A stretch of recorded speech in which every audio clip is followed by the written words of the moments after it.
Hi, this is Mark Carrington from my BitcoinProfits.com with my regular review of the Bitcoin markets and the Bitcoin price.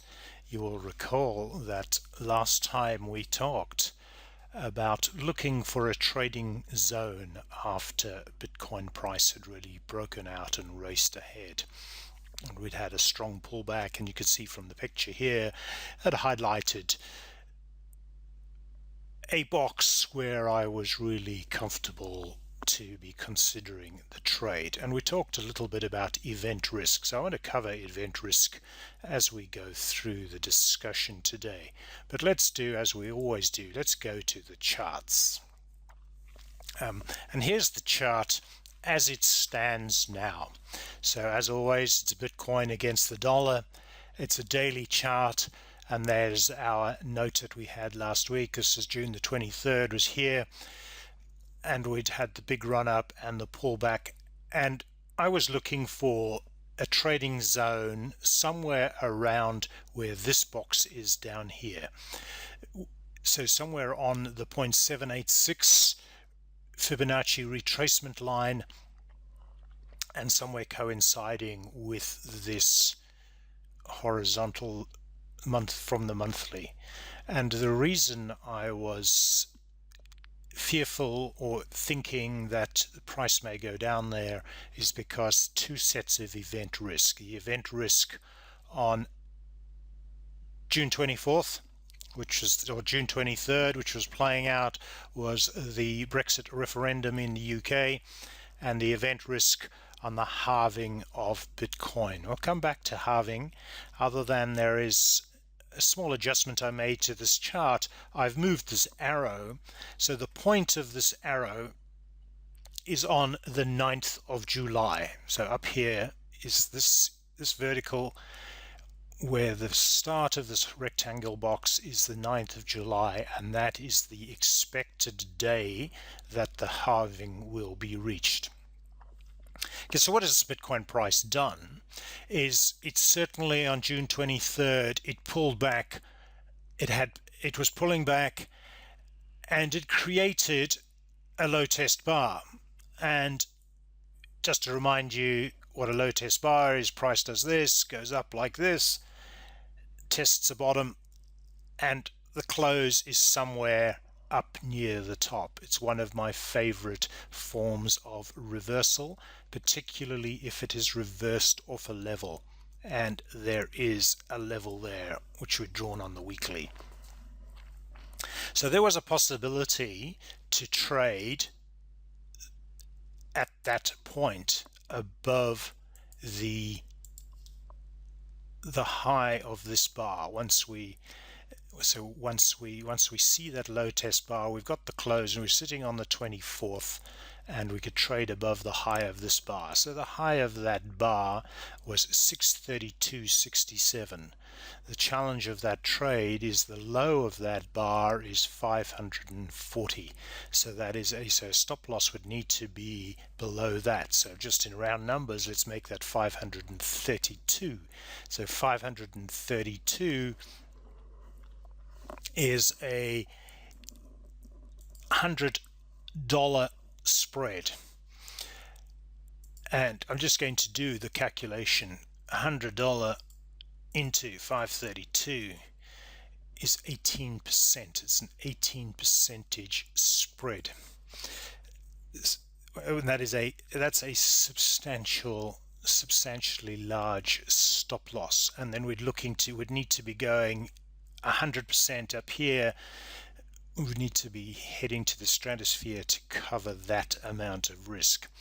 Although there is plenty of headroom to reach this high to get a trade size of maybe, say, 1.5. Of course, a more conservative trade entry would be to enter on this bar here,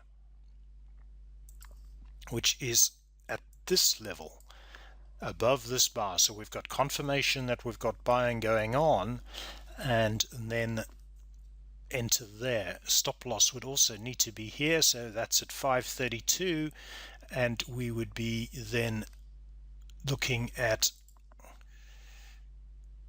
the high there was 683, would have a stop loss of $150. So that for me is a trade that is just not tenable. Now, this big run up, this happened because of event risk. And I just want to cover what the status is of that event risk. So we all know what the event was, is the European Union vote in the UK. And this is what happened on that day, the 24th of June, when the results came out. This been progressively running up, and then it opened at this level at 146, 148, and it actually closed here at 136, but it actually plumbed even lower than that. And we've seen this played out in the Japanese yen. So the Japanese yen strengthening, the Swiss franc weakened against the US dollar. We saw it in all the markets, although some to a lesser degree than others. This is the US dollar against the Canadian dollar. And 24th of June, we saw it against the Chinese currency, and we'll put it also onto gold. So that very large move in gold on the low of 1,250 and a high of 1,350, so also $100 per ounce is the way things moved. So the move in the Bitcoin was totally consistent. This move upwards on the 24th of about $70 was totally consistent with people deserting other currencies and looking for safer assets, or assets that are just not correlated to the pound. Because what's been happening here is that the Bitcoin is now operating in something of a range. So it's forming a consolidation range. So one could still enter the trade here. I'd be very reticent to look at entering after these ring lows. We've got two ring lows here. I'd be reticent to enter after these two ring lows. Just highlight which one. There's one there and there's one there, because they're ring lows in the middle of a range. What would really been hoping this price would do is it would run up here, make a new high, pull back, and then we look for entry somewhere along here. So my real concern though is that because of this imminent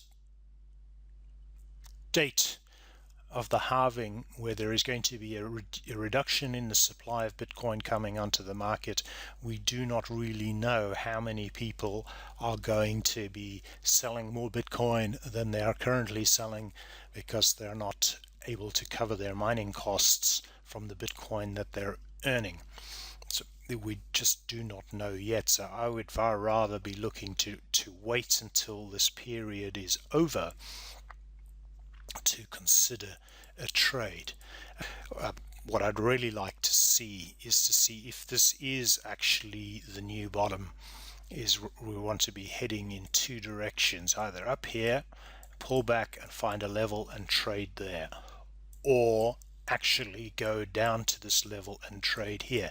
And my instinct is this is the more likely scenario than this. And as soon as I've got to rely on an instinct like that, I'm not trading. Anyway, so what have I been doing? Let's do an exploration of a few other things. The event risk of the Brexit vote has created opportunities.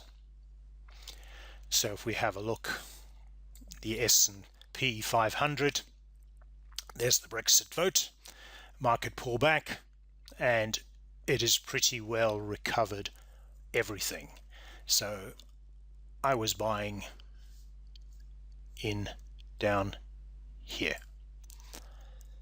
So I was buying in here.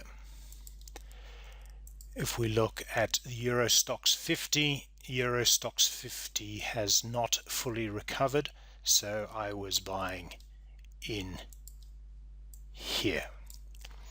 And this is still looking attractive, because ultimately, the businesses like Daimler and Heineken, their businesses haven't really changed because of the Brexit vote.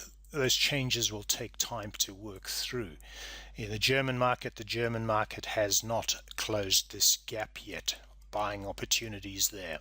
We see the same in the French market, not closed the gap yet. In the Japan market, not closed the gap yet. Part of this is driven by that very strong reaction on the Japanese yen, but it's not closed to that gap. The Chinese market pretty well has. The gold market has run away, which is what we'd expect. And this is one of the other areas that I was buying. These are small cap companies in the United States. The Russell 2000 is the index, and we can see here I was buying at this level here, and we're already seeing that that gap is closing, but a little way to go before it has fully closed the gap. This is June 24th, so it has actually closed the gap from the Brexit vote and gone ahead of that. And then there were a few other things that I was looking at. Let's just put one in here.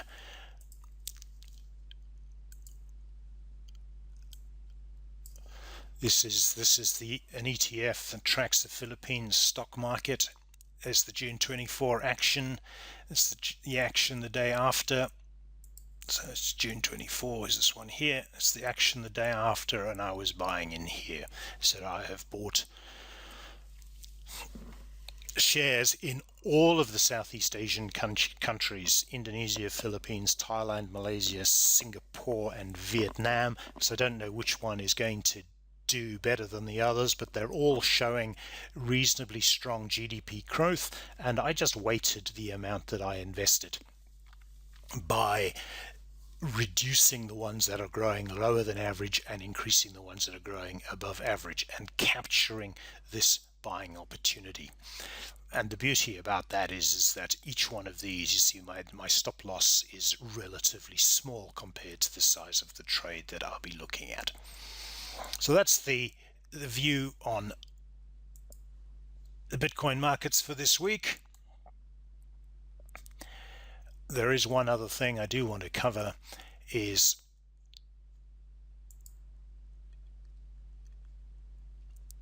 June 24, we saw a major flight of capital out of China.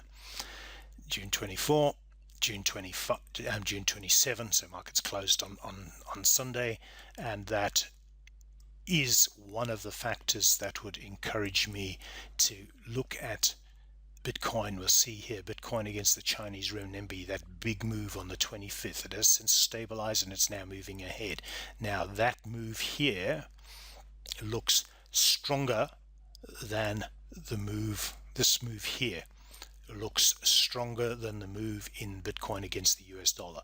So that is the one factor that will tell me that this, once we've cleared this halving uncertainty, I think we will see a continuation of funds flowing out of China via Bitcoin.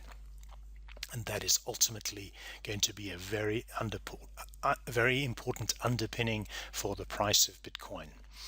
So there's the status. I'm on hold, waiting for the halving. Meanwhile, happy Bitcoining and happy trading.